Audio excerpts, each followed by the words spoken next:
So the FTAC Siege is a very solid pistol that was new to Season 3, it's still great in Season 4, and here is the new fastest way to unlock it in the game, as it's just been made even easier to unlock. So anyone who's been struggling and wants this weapon fast, this video is for you, as I'm going to show you how to unlock it incredibly fast. So if you do find this guide on the new fastest way to unlock the FTAC Siege Pistol in MW2 and Warzone Season 4 helpful, be sure to leave a like and check out my other Season 4 guides like leveling up weapons, leveling up the battle pass, and unlocking other weapons like the M13B, ISO Hemlock, MX Guardian, that kind of thing. There'll be timestamps in the description, as I'm going to have several different guides, but without further ado, let's dive straight into how to unlock the FTAC Siege fast in MW2 and Warzone Season 4. Alright, so like I say, there's a very easy new way to unlock the FTAC Siege in MW2 and Warzone. The normal challenge that you would want to do is getting 50 sidearm hipfire operator kills using handgun, so basically get 50 hipfire kills with a pistol. That's the normal challenge, but there is actually an even easier way that a lot of people will be able to do. So this involves DMZ, and specifically it's a DMZ faction mission challenge. So in Season 4, the DMZ faction missions, as you guys know, have been sort of reset and the order has been jumbled up in terms of the challenges, with some new ones added into the mix. One of these new challenges in DMZ is Mission 1 of the Crown faction in Tier 1, known as Mazrah's Threat, and for this challenge you need to kill 7 AQ soldiers within 10 seconds of each kill. I'll talk you through how to do that, and if you do that, the rewards for this challenge are getting 5000 XP and also an FTAC Siege blueprint as a contraband weapon. Now, just to let you guys know, unfortunately, because it's the Crown faction, I believe that this is only available for one of the two owners, so people that just play Warzone won't be able to do that method, but that's okay because I've got a few other easy ways to get the FTAC Siege. So if you need to get it specifically if you're Warzone only, then check out the next part of my video via the timestamps in the description so you can jump to that part, as there are other ways. So don't worry if you can't get it, but for people that can do the Crown faction mission, this is a very easy way to do it without having to get loads of hipfire kills. So let's talk through how to do it quickly now. So for the Mazrah's Threat mission, here's the class setup you're going to want to put on. So I'd recommend putting on a weapon with more ammo, such as an assault rifle with a larger magazine or an LMG. I generally like to go for an LMG such as the Sakin, but go for whatever you want. And then you ideally want a second good weapon, either from the insured slot or a contraband weapon, just in case you need to switch weapons, because that's quicker than reloading. So try and have 2 weapons on if you can. You want a good piece of lethal equipment such as a Semtex, Thermite or C4, and also you can either equip in a previous game or buy in the game you're doing a UAV to make the challenge even easier to see nearby enemies. So ideally, if you can pick one up and find one, or you can buy one, equip it, then exfil, and you can have that on your character. It'll be a lot easier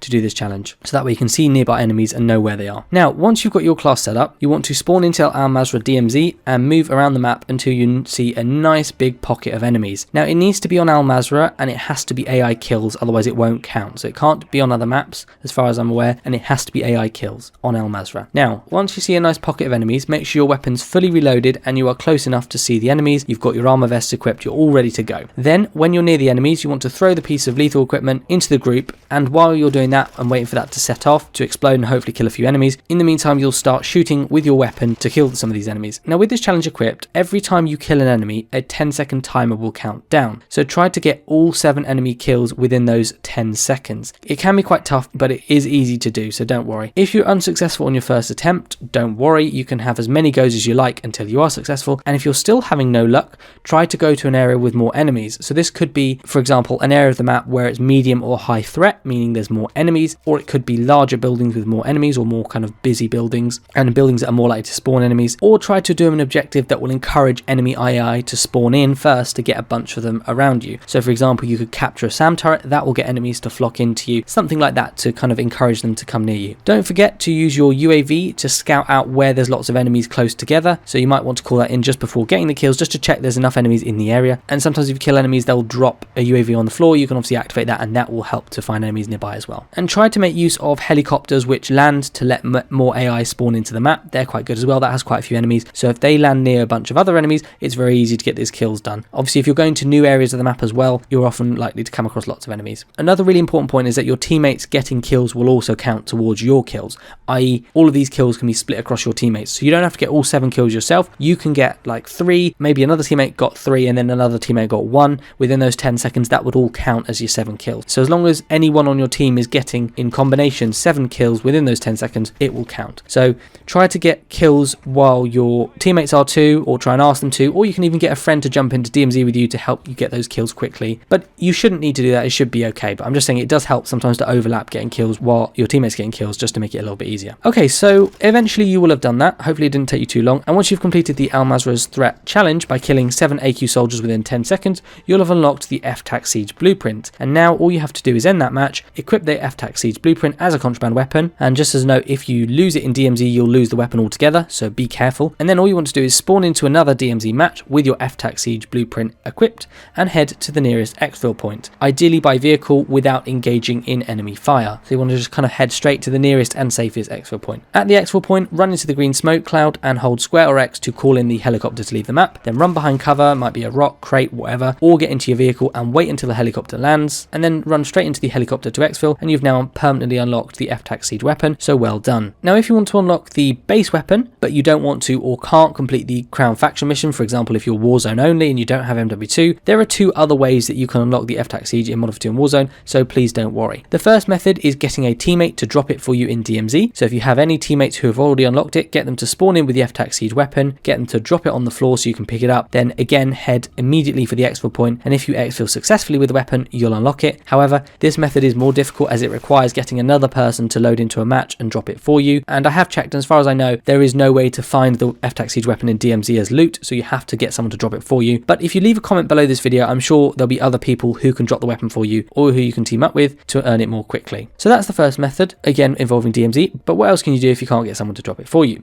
Well, there is the original unlock challenge, which does sound kind of difficult, but with these tips it shouldn't be too difficult at all. And I'll explain how to do it in both MW2 and Warzone. So starting off with the class setup, you want to put on any pistol. I often like to go for the X12, and I put on the following attachments. We've got the FT Steel Fire muzzle, the 1mm pistol laser, the Akimbo X12 rear grip, the 24 round mag, and finally the XRK Lightning Fire trigger action for improved fire rate. In terms of the perks, you want to put on Battle Hardened, Tracker, Fast Hands, and Quick Fix. For the equipment, you want to put on a Stim or Stun for the tactical, and Lethal whatever you want. And for the score streaks, ideally you want to put on something like a UAV, Counter UAV, and Advanced UAV as well. Now let's quickly talk about multiplayer, and then we'll talk about Warzone. So for multiplayer, the best maps and roads right now in the game include Vondel Waterfront, Shipment, Shoot House, and Dome 24/7 Mosh Pits. Obviously Vondel Waterfront is the new 6v6 map. It's okay, I don't mind it too much, but I prefer the other modes. To be honest with you, if Shipment or Shoot House or Dome is in the game, you definitely want to go for one of those, and in particular, as you guys know, Shipment's probably the best for this. It's so easy to do on Shipment. So ideally jump into Shipment or any other close quarters mosh pit that's around, and what you want to do is run to an enemy and kill them by hip firing them obviously, and you want to try to go to the most likely area of the map to get a kill, you know, like high flow areas, or if you're in an objective mode, go to the objective points. And on some maps it may be easier to run around the edge of the map to pick off an enemy, and obviously seeing as you need to only get 50 hip fire kills overall and not a certain amount per match, you just get as many as you can in the match, and then you can easily finish this, I would say, in 1 to 2 games, especially on Shipment. Now you want to be fairly aggressive with getting these kills. You want to reload when sensible, push to enemy spawns, and try flanking around the edge of the map to get these kills. You want to use your laser to see where the gun is pointing at the target, and as you move around or run around the map, movement will kick up the gun and laser. Therefore, before going around a corner or getting close to an enemy, try to slow down so that your gun relaxes and your gun will be more accurately facing at the correct position, you know, in front of you to get a kill faster rather than kicking up in the air. So that's what to do for multiplayer. It's very easy to get those kills, but what about if you're doing it in Warzone? Well, obviously, like we said, it's 50 hip fire kills, so it will take a little while, but here is the fastest way to do it in Warzone. So the class setup is going to be the same as what we said before. So the X12 with the FT Steel Fire, the 1mm laser, the Akimbo X12 rear grip, the 24 round mag, and the XRK Lightning Fire trigger action. And then for perks, something like Battle Hardened, Tracker, Fast Hands, and Quick Fix. Then for the modes, you want to be either playing Plunder or Vondel Lockdown. I believe in the game right now there's Vondel Lockdown, so Plunder's gone for a little while, but it'll be back at some point. So Vondel Lockdown's pretty good. It's like lots of zones around the map. You can just go to one of them that's not super busy but has got a couple of enemies nearby. Or if Plunder's around when you're trying to do this challenge, you just want to spawn in and go to a high flow area such as the observatory where you'll see other people dropping. Just go to a high flow area where there's a couple of enemies around at least. Make sure if you're playing Plunder that you turn squad fill off, just so that you don't respawn where your teammates are, otherwise it will drag you around the map rather than where you want to actually be. And when you're in the match, whether this is Vondel Lockdown or Plunder, you want to go up to an enemy and either hip fire at them until they die, or aim down sight while firing to get them into last stand mode and then hip fire at them to take them out, as that will still count as a hip fire. To be honest with you, what you could also do is bring a second weapon into games such as an SMG or a shotgun, down the enemy with that, and then swap to your pistol to hip fire at them if you find that you're struggling to get the hip fire kills with the pistols, because pistols are slightly more difficult to use than other weapons. So if you find that's the case, bring another weapon in as the primary weapon, shoot the enemy to down them with that weapon, then swap to your pistol and get the hip fire like that. That's probably the easiest way to do it. If you're still struggling and you're playing something like Plunder or Vondel Lockdown or whatever, just stay in the plane until it reaches the end of the flight path before you get kicked out. There'll be some inactive players there, and you can keep exploiting that to get kills. But that is how to unlock the weapon in Modern Warfare 2, Warzone and DMZ in Season 4. These are all the fastest ways to do it in the game. So once you unlock the FTAC Siege, you'll want to level it up and make a good class, and you'll probably also want to unlock the secret Akimbo FTAC Siege attachment via a separate challenge. And if you guys want either of those, so the easy Season 4 weapon XP guide or the Akimbo attachment unlock guides, check them out via the card on screen or link in the description. Also be sure to subscribe if you like what you see to stay up to date with all my latest Modern Warfare 2 and Warzone videos. But thank you so much for watching, hope you found it useful, and I'll see you guys all on the next one.